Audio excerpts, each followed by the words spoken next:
ഇന്ന് മസിലൊക്കെ പിടിച്ചിട്ട് ഒന്ന് കുക്ക് ചെയ്യാന്നൊക്കെ വിചാരിച്ച് ആരെ കാണിക്കാൻ വേണ്ടിയിട്ടൊന്നല്ല. ഇതിൽ മസാല പിടിച്ചിട്ടില്ലല്ലോ. ഞാൻ മസിൽ പിടിച്ചിട്ട് തന്നെയാണ് നടക്കണത്. മസിൽ പിടിക്കുന്ന കാര്യമല്ല, മസാല. ആ സമയത്ത് എനിക്ക് നമ്മളെ പോഞ്ഞിക്കരൻ ചേർന്ന് ഓർമ്മ വന്നുകൊണ്ടാണ് അതെടുത്തങ്ങ് ഇട്ടത് തന്നെ. എന്തായാലും നമ്മളിന്ന് ഉണ്ടാക്കാൻ പോകുന്ന അടയാണ്. നമ്മുടെ നാട്ടിൽ ഒരട്ടി അങ്ങനെ കുറേ സ്ഥലത്ത് എന്തൊക്കെ പേരൊക്കെ പറയും, എനിക്ക് കറക്റ്റായിട്ട് അറിയത്തില്ല.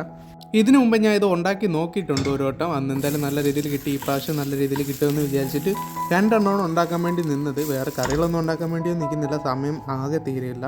എന്തായാലും മൈദമാവിലാണ് ഉണ്ടാക്കുന്നത്. ബറോട്ടയുടെ ഒരു രുചി കിട്ടുമെന്ന് ഞാൻ വിചാരിക്കുന്നുണ്ട്. എന്തായാലും ഓംപ്ലേറ്റാണ് അതിൻ്റെ കൂടെ ഞാൻ ചേർക്കുന്നത് തന്നെ. ഒരട്ടിയും ഓംപ്ലേറ്റും നല്ല കോമ്പിനേഷൻ. എന്തായാലും പൊറോട്ടയും മുട്ടയും പോലെയൊക്കെ തന്നെ. എന്തായാലും ദഹനമില്ലാതെ വയറ്റിനകത്ത് എന്തായാലും ഒരു അരമണിക്കൂറെങ്കിലും 3/4 മണിക്കൂറായാലും കടന്നോളും.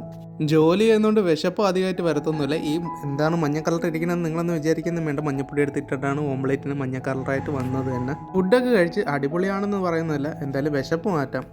അപ്പോൾ ബൈ ഗായ്സ്.